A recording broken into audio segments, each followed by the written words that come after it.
better than these probably are. Because who's gonna kill the family? Someone dies.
Good evening, everybody, and thank you so much for coming to this year's Spring Into Poetry event.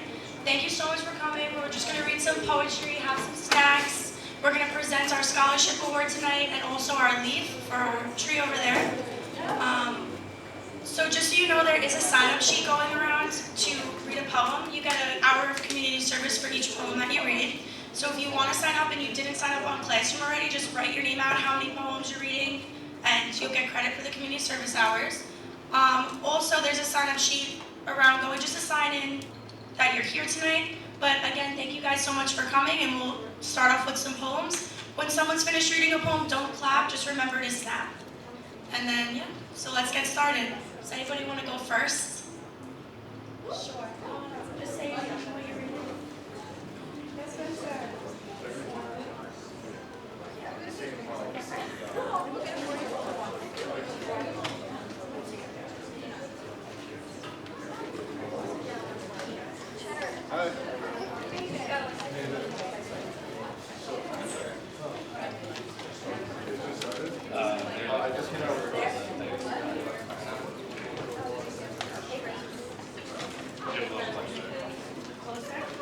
Right there.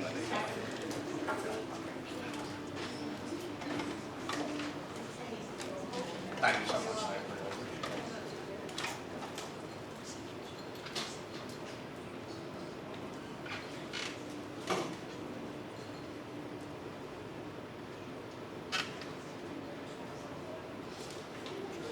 Thank you for the wait. My mom insists on having pictures of basically everything I do. Can't help it. So, hi. Am I a little too close to this, or are you feeling good? Okay. Bring it up a little Oh, bit. okay. Right, not the whole thing, just yet. There you go, turn it up so you A little bit. Yep, there you go. Sorry, it's the first time I've used one of these. So, hi, I'm Vincent Brevet. I'm a newer member. I'm a 11th grader. And tonight I'm going to be reading 2 poems by Billy Collins. So the first poem is a poem called Today, which has a very spring theme. I thought that's kind of relevant, so I thought I'd go first with this. Shall we start? Today, by Billy Collins.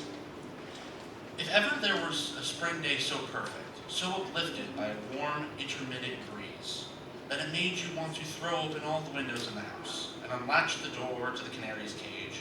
Indeed, rip the little door from its jab. A day when the cool brick paths and the garden bursting with peas seemed so etched in sunlight that you felt like taking a hammer to the glass paperweight on the living room end table, releasing its inhabitants from their snow-covered cottage, so they could walk out holding hands and squinting into this larger dome of blue and white. While today is just that kind of day.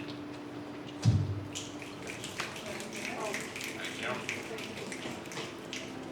And next, the other poem I have is another Billy Collins poem from, I believe, I believe, I know that's when he was born, sorry. I thought that was the date when this was written. So this is a poem called Introduction to Poetry. And now this one is a bit more of a, I wouldn't say a subtle message, but a more message directly meaning to poetry about how some people are a little unsure about the complexities of poetry and want a more blunt answer, like your typical story. So here we go. Billy Collins, Introduction to Poetry. I asked them to take a poem and hold it up to the light, like a color slide, or press an ear against its hive. I say drop a mouse into a poem and watch him probe his way out, or walk inside of the poem's room and feel the walls for a light switch. I want them to water ski across the surface of a poem, waving at the author's name on the shore. But all they want to do is tie the poem to a chair with a rope and torture a confession out of it. They begin beating it with a hose to find out what it really means. Thank you. And that's all I have for you tonight. I hope you enjoyed that and enjoy the rest of the show. Thank you. Would anybody else like to go next voluntarily? Oh, yeah. Hi everyone. Sorry, that was loud. Tonight, me and Katie, I'm Brayden, this is Katie. Tonight we're going to be doing a duet sort of poem. I'm so excited. The Thrush. Yes, it's called The Thrush by Edward Thomas. Okay. When winter's ahead, what can you read in November that you read in April when winter's done? I hear the thrush, and I see him alone at the end of the lane near the bare poplar's tip singing continuously. Is it more that you know than that even as in April, so in November, winter is gone, that must go? Or is all your love not to call November, November, and April, April, and winter, winter, no more? But I know the months all in their sweet names, April, May, June, and October, as you call and call. I must remember what died into April and consider what will be born of a fair November. In April I love for what it was born of, in November for what it will die in, what they are and what they are not. While you love what is kind, what you can sing in.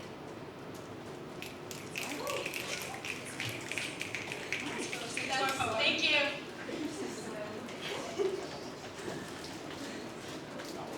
Thank you. Anybody else want to read next? No? All right, thank you.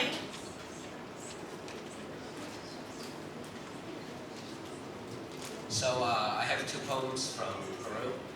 First one's a little depressing because it was written by an exile who was evicted from the country for his political beliefs.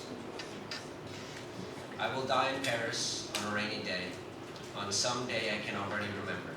I will die in Paris and I don't step aside, perhaps on a Thursday as today's Thursday in autumn. It will be a Thursday because today, Thursday, setting down these lines, I have put my upper arm bones on wrong, and never so much as today have I found myself with all the road ahead of me, alone. Cesar Vallejo's dead. Everyone beat him, although he never does anything to them. They beat him hard with a stick and hard also with a rope. These are the witnesses, the Thursdays and the bones of my arms, the solitude and the rain and the roads.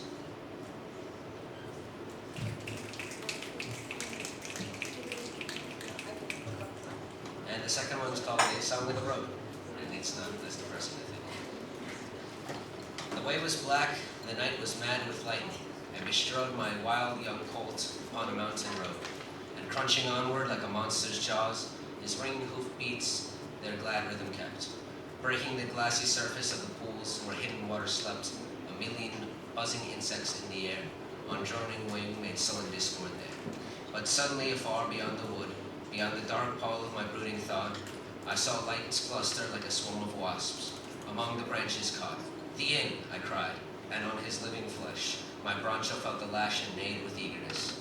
And all this time, the cool and quiet wood uttered no sound as though it understood, until there came to me upon the night a voice so clear, so ringing sweet, dropped like a soft music winging at my feet.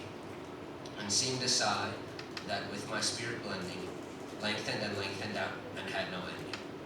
And through the empty silence of the night, and through the quiet of the hills, I heard that music and the sounds of the night wind bore me. Like spirit voices from an unseen world came drifting o'er me.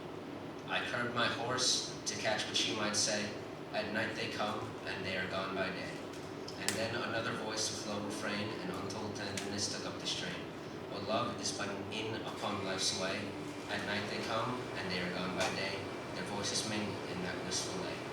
Then I dismounted and stretched out my length beside the pool, and while my heart was bent upon that mystery within the wood, my eyes grew heavy and my strength was spent. And so I slept there, huddled in my cloak, and now when by untrodden paths I go, through the dim forest no repose I know. At any inn at nightfall, but apart, I sleep beneath the stars, for through my heart echoes the burden of that wistful lay. At night they come, and they are gone by day, and love is but in love's way.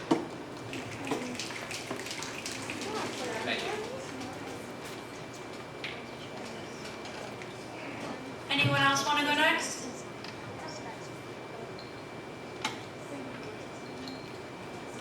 I have a couple. Should we read one? Or it's up to you. You can read one and then get back up. Whatever you like, Erin.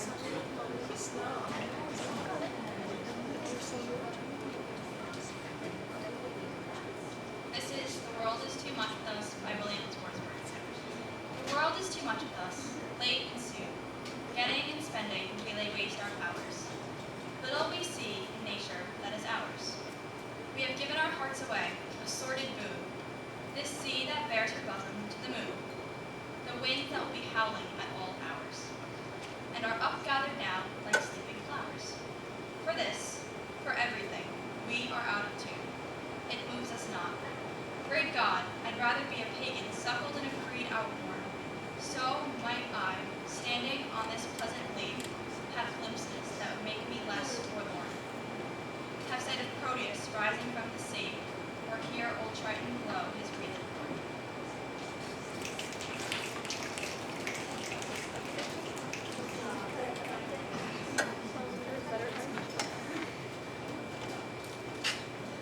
Who's next?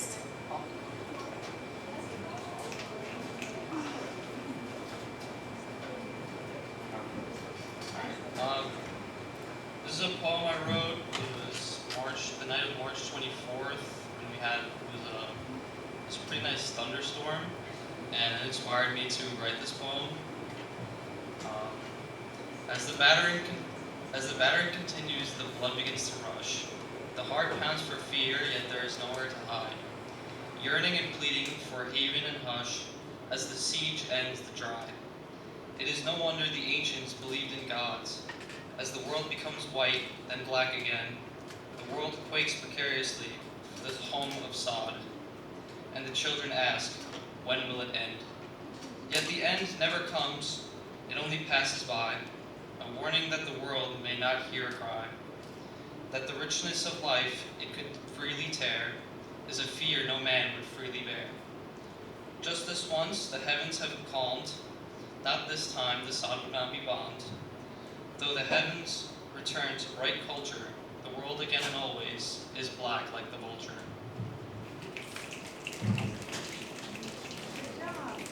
Thank you.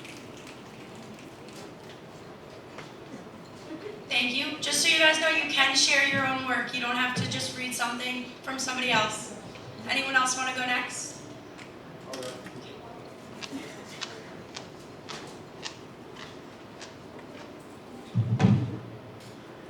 I also wrote this one.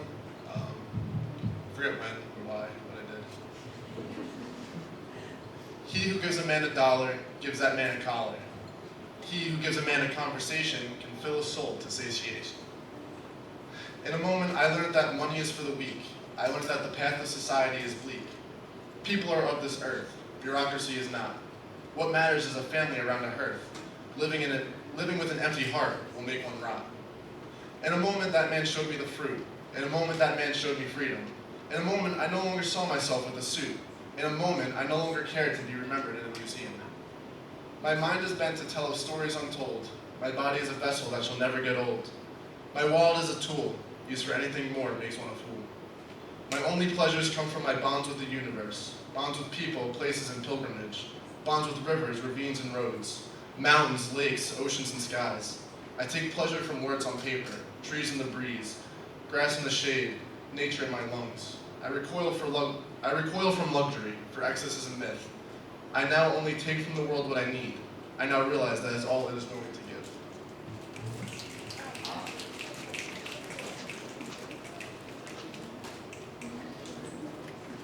Thank you. Anybody else want to go next? I'll go next if nobody else wants to. Okay, so this is a poem that I also wrote myself. It's called The Maid of Leeches. I don't know why I wrote this in a class. So. A friend is someone who's supposed to stay with you till the end, or so they say. They say you're their favorite person in the world and want to be happy for you whatever you accomplish until the day they don't. Because unlike family, the only thing bonding the two is friendship, whereas family is blood. They walk all over you and you allow them to, shouting demands because they feel you are obligated to their commands. Mop the floor, do the laundry, clean the dishes, but you've had enough. You aren't the maid. This time there is no Prince Charming to save you. Only you can save yourself. Rip off the leech and get rid of the blood-sucking life drainer because you are not family. Don't feel obligated to tend to others. Be a giver, not a taker, but remember not to give too much because in the end, you have to look out for yourself. A little deep, but I also have another poem that I want to read, and this poem, it's anonymous who wrote it, but it kind of just reminded me of like graduating this year and growing up. It's called I Remember. I remember of the days so long in the past when I wished I would grow up fast. I remember endless races we had to school. Coming first ensured you were cool. I remember the sudden hot summer's rain dancing round and round again. I remember playing in the luscious grass with all my friends in my class. I remember the spooky monsters under my bed. Mom and Dad said it was all in my head. I remember when I grew up to be as old as 10, my dad made me a treehouse as my den. I remember hide and seek was the best game, but as we grew up it became so lame. I remember how arrows were as good as gold, of as many as I want when I'm old. I remember when I wanted to be a king with a large throne and a diamond ring. I remember my first camping trip or my first time on a ship. I remember when I broke my wrist, all the fun is what I miss. I remember Mr. Cuddles, my first teddy bear. I loved him so much and took him everywhere. Now that I am gray and old, my child memories have been told. Anybody want to go next?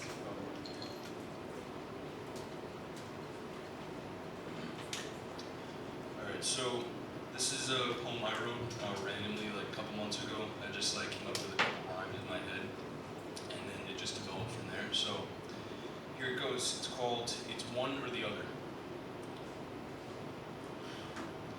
Life's so bright when you're staring at the sky, but when you die, the ground is where you'll lie. You feel so tall when you think you got it all, but you feel so low when you got no place to go. It doesn't matter who you are, we all got scars. Be a monk, be a bitch, you'll still end up in a ditch. But you wouldn't be you without the things you do. You'd be a friend or a foe, be loyal or a hoe. You with us or you with them. You will or you won't. You do it or you don't. You're out or you're in. You're the yang or the yin. You'll fail or succeed. You'll want or you'll need. You're always in the center, or maybe you'll never enter. So what's the cost? You either get it or you're lost. And here's the deal, so keep your lips sealed. You're a 1 or a 0, a fool or a hero. It's either one or none. You either did it or you didn't. It's your father or your mother. You got a sister or a brother. It's just you and another. In this world, it's just one or the other. Bars.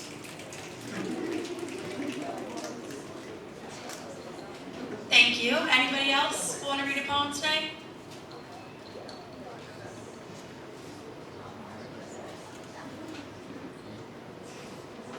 What are we going with, Alex? Okay, it's a happy one this time, Okay, kind of. just check. It's a spoken word poem, so it's a little bit longer, but it's called To the Lover I've Yet to Find. I don't know who my next love will be, but I know she's warm, like California. She's nothing like me, but she's into everything I'm into. She doesn't laugh at my jokes, but she smiles at my attempts, and that smile is enough for me. We do more than spend time together. We share worlds, experiencing moments as one. And because of that, I want to explore this entire planet with you. I've spent a large part of my past in fear of the future, but with you, tomorrow looks like adventure. It looks like unfamiliar cities, watching sunsets on top of buildings we aren't allowed, thinking, isn't it crazy? How people have ownership over parts of a planet that was gifted to us all. That we have created borders between land we have no claim to. You'll tell me it's crazy, then walk me back to reality, reminding the world can't be everything I'd like it to imagine in my head. I imagine love with you feels like being lost, but knowing exactly where I am. Because anywhere with you is exactly where I should be. I'm not sure what my next love will look like, but I know we will love like we were the last two people on Earth, and I will remind you how to forget about a past that hasn't treated you as well as our future will. About a world trying to shape you into something cold. I'll tell you, I hate the cold, both in the wind and in people. And those people, they'll tell us we're only young, that it's easy to laugh at this stage. But we'll laugh, knowing the happiness we have found is one that we've worked for. It will defy all odds, and we will show the world how to love again. So to my soulmate, wherever you are, I've spent a lifetime looking for you, without knowledge of how you look, sound, or smell. But I know exactly how you'll make me feel. Sometimes I fear as though I've felt everything I ever will, but you show me what it means to feel again. This is a letter to the lover I have yet to find. I don't know how you look, sound, or smell, but I know you're here.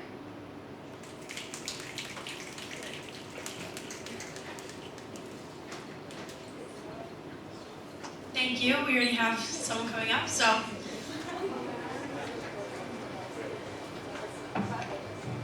You guys have to speak up over the noise of the machine now. Okay. Hi, so this poem's called Mayflies, and it's a two-person poem.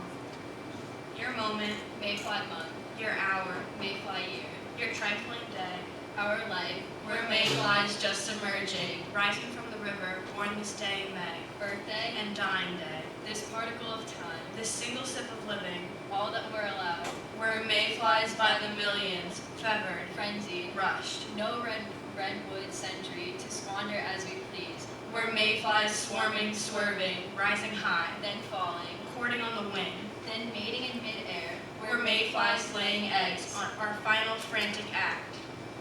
Sun's low, lights weak. In haste we launch them down the stream. We're Mayflies lying dying, floating by the millions, on the very stream from which we sprung so very long ago. This morning, back when we were young.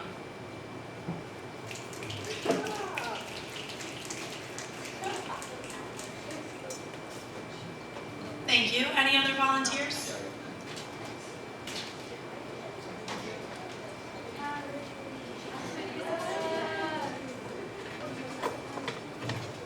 Okay. This is called Failing and Flying by Jack Gilbert. Everyone forgets Icarus also flew. It's the same when love comes to an end. When the marriage fails and people say they knew it was a mistake. That everybody said it would never work. That she was old enough to know better. But anything worth doing is worth doing badly. Like being there at that summer ocean on the other side of the island, where love is fading out of her, the stars burning so extravagantly those nights that anyone could tell you they would never last. Every morning she was asleep in my bed, like a visitation. The gentles in her hair, the antelope standing in the dawn mist. Each afternoon I watched her coming back through the hot, sunny field after swimming. The sea light behind her and the huge sky on the other side of that. Listened to her while we were at lunch. How, they say, can the marriage fail? Like the people who come back from Provence when it was a province and said it was pretty but the food was greasy. I believe Icarus was not failing, he fell. He wanted to fly, but he just fell. But just coming to that end is his triumph alone.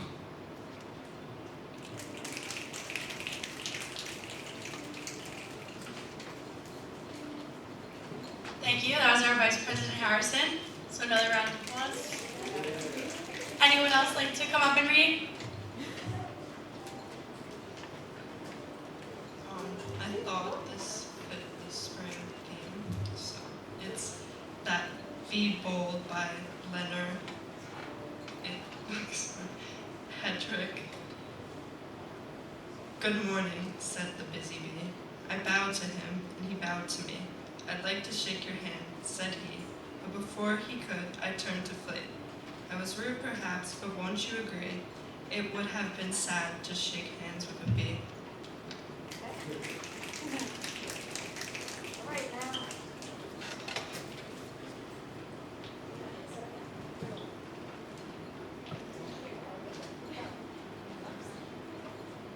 Okay, so to continue the spring theme, I have two short poems that are flower themed. So this first one is Daisy Time by Marjorie Pickthall. See, the grass is full of stars, fallen in their brightness, hearts they have of shining gold, rays of shining whiteness. Buttercups have honeyed hearts, bees they love the clover, but I love the daisy's dance, all the meadow over. Blow, oh blow, you happy winds, singing summer's praises, up the field and down the field a dancing with the daisies.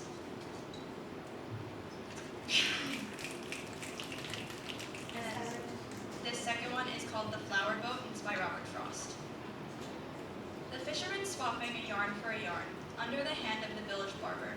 And here in the ankle of house and barn, his deep sea dory has found a harbor. At anchor she rides the sunny sod, as full to the gunwale of flowers growing as she ever turned her home with cod, from George's bank when winds were blowing. And I judge from that Elysian fright, that all they ask is rougher weather, and dory and master will sail by fate to seek the happy isles together.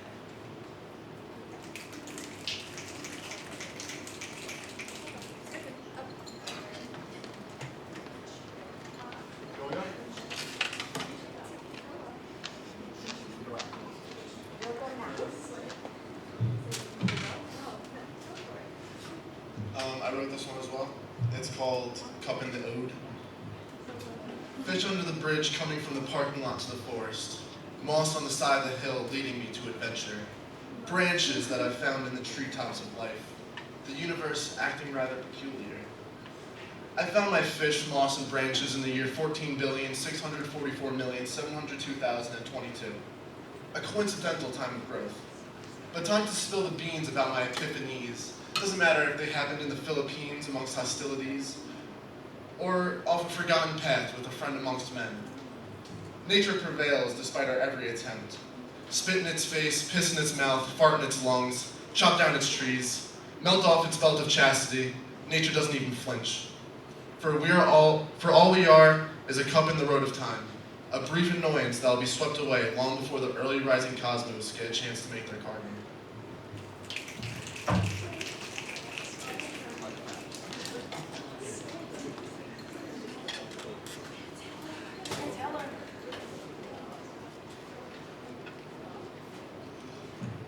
My poem that I'm reading is Instructions on Not Giving Up by Adam Lamont. More than the fuchsia funnels breaking out of the crabapple trees, more than the neighbors' almost obscene display of cherry limbs shoving their cotton candy-colored blossoms to the slate of sky spring rains, it's the greening of the trees that really gets to me. When all the shock of white and taffy, the world's baubles and trinkets, leave the pavement strewn with the confetti of aftermath, the leaves come, patient, plodding, a green skin growing over whatever the winter did to us. A return to the strange idea of continuous living, despite the mess of us, the hurt, the empty. Fine then, I'll take it, the trees seem to say. A new slick leaf unfurling like a fist into an open palm. I'll take it all.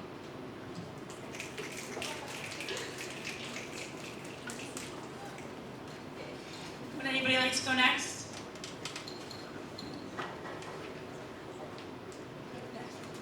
You can go next.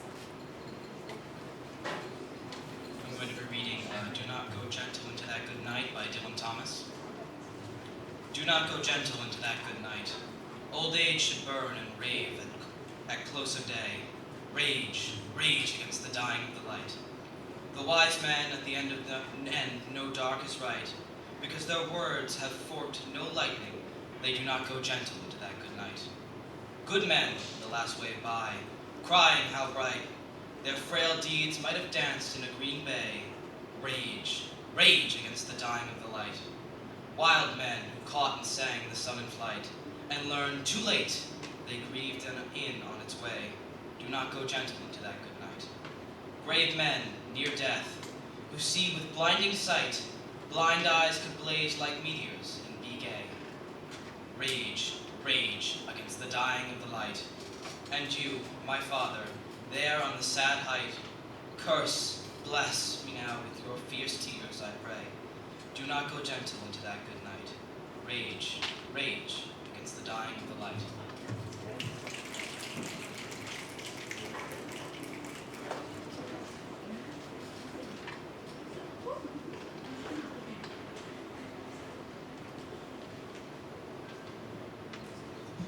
Okay, so I have two poems. So the first one's by Rudy Francisco.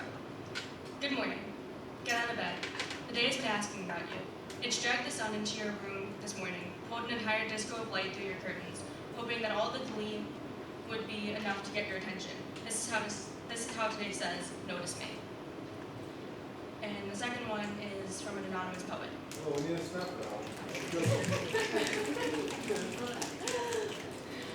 The second is from an anonymous poet. A letter to my mental illness. You've taken so much from me since we first met. You've taken moments with my mother and poisoned memories with my grandpa, but I'm not scared of you anymore. I used to wake up every morning dreading to having to see you, but now you're a dull ache I've grown accustomed to. Of course there are days that you decide that I'm not leaving my bed, that I'm not going to feel anything but an empty, bottomless pit. But you make me hear things that aren't there, you make me see things that aren't real. You jerk my body in strange directions when I ignore you for too long. But there are days that I'm stronger than you. And while I don't forget that you're here, every moment since grade school, I've managed to push you down some. To make you some more tolerable, I've learned to be more obnoxious than you could ever be, so I've become your problem. I'm not scared of you anymore. Sincerely, yours truly.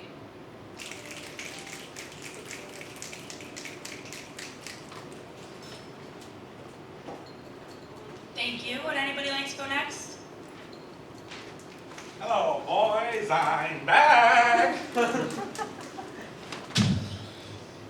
So I'm going to be reading one that you guys might be familiar with. "O Captain, My Captain" by Walt Whitman.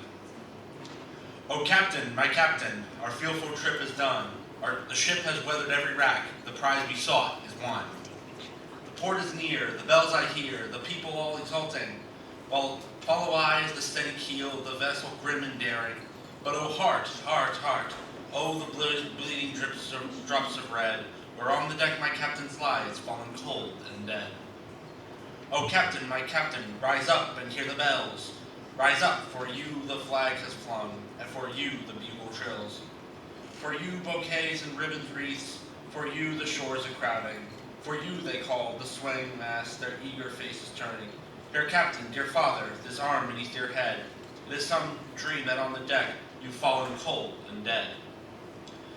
My Captain does not answer, his lips are pale and still. My father does not feel my arm, he has no pulse nor will. The ship is anchored safe and sound, its voyage closed and done. From that fearful trip, the victor ship comes in with object won. Exult those shores and ring no bells. But I, with mournful tread, walk the depth my captain lies, fallen cold and dead.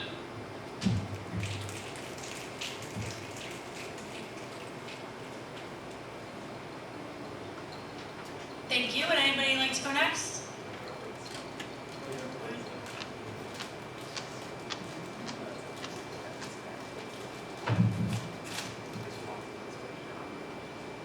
I wrote this as a text to somebody. I don't really know what we were talking about, but this is what I wrote. Oh yeah, we were talking about the moon and stuff.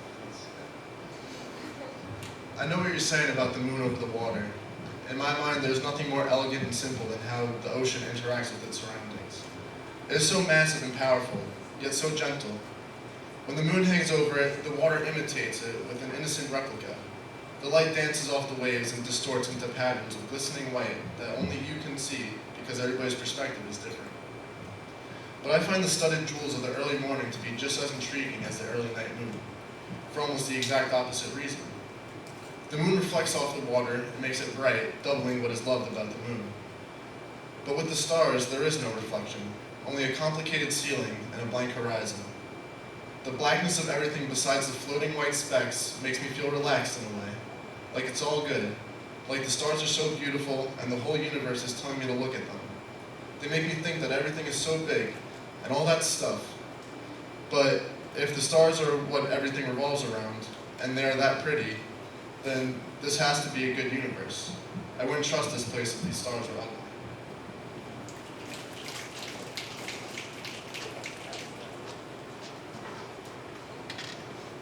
Thank you. Anybody else?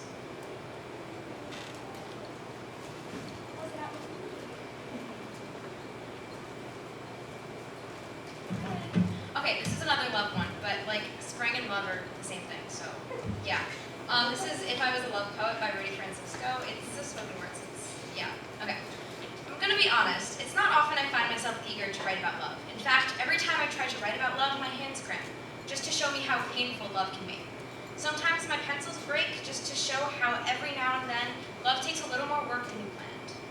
I heard love was blind, so I wrote all my poems in Braille, and my poems will never truly be finished because true love is endless.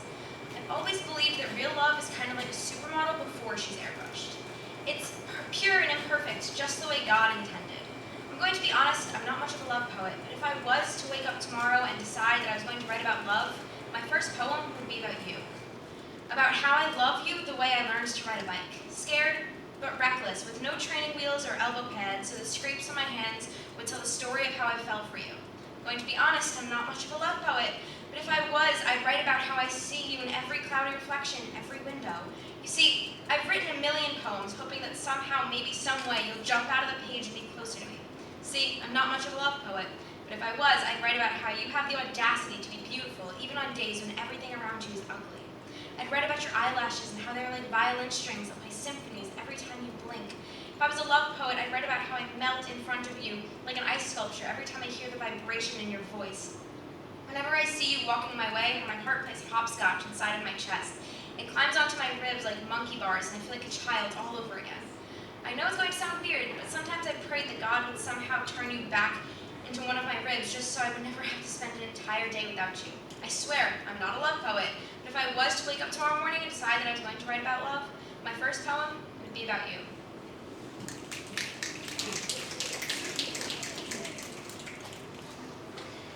So if nobody else would like to read tonight, we're going to close it out with ours. One more? Yeah. Yay! Okay. This one is dedicated to everybody who took the AP Lit exam this year. It's titled Shaving, if you remember. I am not shaving, I'm writing about it, and I conjure the most elaborate idea. How my beard is a creation of silent labor, like the ocean steam rising to form clouds, or the bloom of spider webs each morning. The discreet mystery of how whiskers grow. Like the drink roses take from the vase, or the fall of fresh rain, becoming a river, and then rain again so silently. I think of all these slow and silent forces, and how quietly my father's life passes by. I think of those mornings when I am shaving, and remember him in a masquerade of foam. Then, as if it was his beard I took the blade to, the memory of him in tiny snips of black whiskers swirling in the drain. Dead pieces of the self in the face that never taught me how to shave. His legacy of whiskers that grow like black seeds sown over my cheek and chin, my own flesh. I am not shaving, but I will tell you about the mornings, with a full beard and the blade in my hand, when my eyes don't recognize themselves. In a mirror echoed with 100 faces, I have washed and shaved. It is in that split second, when perhaps the roses drink and the clouds form, when perhaps the spider spins and rain transforms, that I most understand the invisibility of life and the intensity of vanishing, like steam at the slick edges of the mirror without a trace.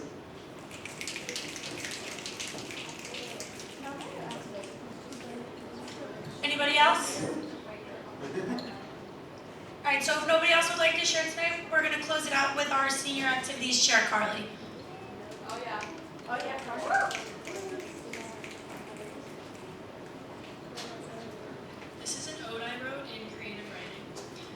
This is an ode to my Converse, to the white kicks that have been through hell, carried dancing feet through long nights, long journeys with friends, trekking, jumping, dashing, and dancing.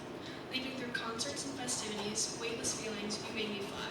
Kicks that are no longer white, holes in the soles, dirty laces, and creased rims. Holes in the soles from wearing you every day, dirty laces that I tied around the back because it made me feel cooler.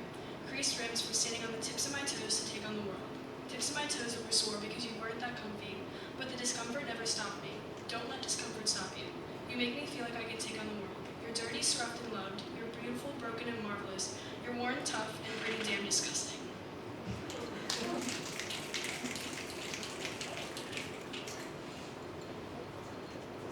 Thank you, Carly.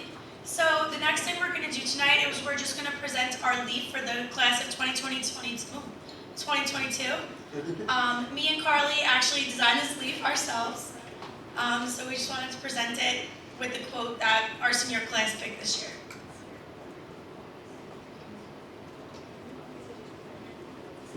All right, so the quote that we chose this year is, "Success is not final, failure is not fatal. It is the courage to continue that counts," by Winston Churchill. And this is our leaf that we decorated. And that leaf will go on that tree, and then the class of 2022 will forever be part of poetry. So exciting. As an English teacher, I said this in the fall, as an English teacher, this happens to be just such an amazing night for me to see students reading poetry, whether it's their own poetry or the works of others, just hanging around, eating, reading poetry. It's a lovely evening. I'm so glad you all decided to participate with us. And I want everyone to eat more. Okay? Anything else? Thank you guys so much for coming. I hope everyone enjoyed the night. Thank you so much. Thanks to everyone for participating. Nick, I got a vibe of Hamilton.